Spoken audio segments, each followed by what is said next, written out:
वहाँ पे कहीं ना कहीं एक हिंट दिया गया कि एक चल रहा है। उसके बाद से हमने देखा कि जिया कंटिन्यूअसली अभिषेक के साथ इन्वॉल्व हो रही है, आपको नॉमिनेट कर रही है या फिर आपके खिलाफ जा रही है, चीजें कर रही है। उस चीज को लेकर क्या कहना है?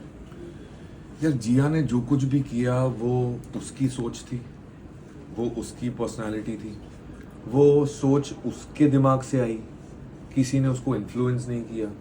तो जो आया उसके जहन के अंदर से आया ना। But do you feel betrayed? Like एक मिनट, एक सेकंड। तो जो भी आया उसके अंदर से आया, वो जिया की सोच थी।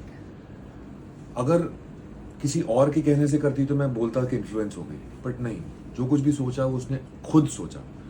मेरा ये सोचना है कि मैं ऐसा सोचता ही नहीं और सोच पाता भी नहीं, और अगर वैसा सोच के अगर मैं ट्रॉफी जीत भी लूँ तो मेरे लिए वो ट्रॉफी नहीं होती, क्योंकि वो मैं रियल नहीं हूँ। वो फिर एक तो स्लाई गेम हो गई ना कि चलो ठीक है, ओके इस गेम में ऐसा करते हैं। बट ये भी अगर देखा जाए, उसने मेरे मुंह पे एक्सेप्ट किया कि हाँ उसे सेल्फिश मोड ऑन करना था और उसे अपने बारे में सोचना चाहती थी। तो ये जिया की पर्सनैलिटी का हिस्सा है, मैं ये बोल रहा हूँ। सेल्फिश मोड ऑन करना जिया की पर्सनैलिटी का हिस्सा है। तो अगर वैसी वो सच्चाई है उसके बारे में तो जिया वैसी है। और कहीं ना कहीं मुझे ही क्लैरिटी मिली कि जिया ऐसा कर सकती है, कि उसके अंदर एक पर्सनैलिटी ट्रेट ऐसा भी है। तो eventually I got to know the clarity. Betrayal free feel नहीं मैं बोलूंगा, betrayal is a very big word. Nomination तो मेरे 7 हफ्ते में से 5 हफ्ते हुए। मैं तो ऐसे ही लगता था मैं एलओसी पे चल रहा हूँ कि कब बम फट जाएगा पता नहीं चलेगा।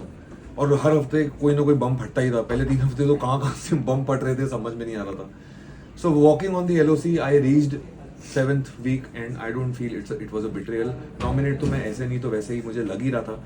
रही बात जिया बचा सकती थी, वो डेफिनेटली था एक ऑप्शन, बट उसने नहीं बचाया। अब वो उसका अभिषेक की दोस्ती की एक बात करी जाए तो मनीषा ने उसको हर वक्त सपोर्ट किया। हमने देखा उसके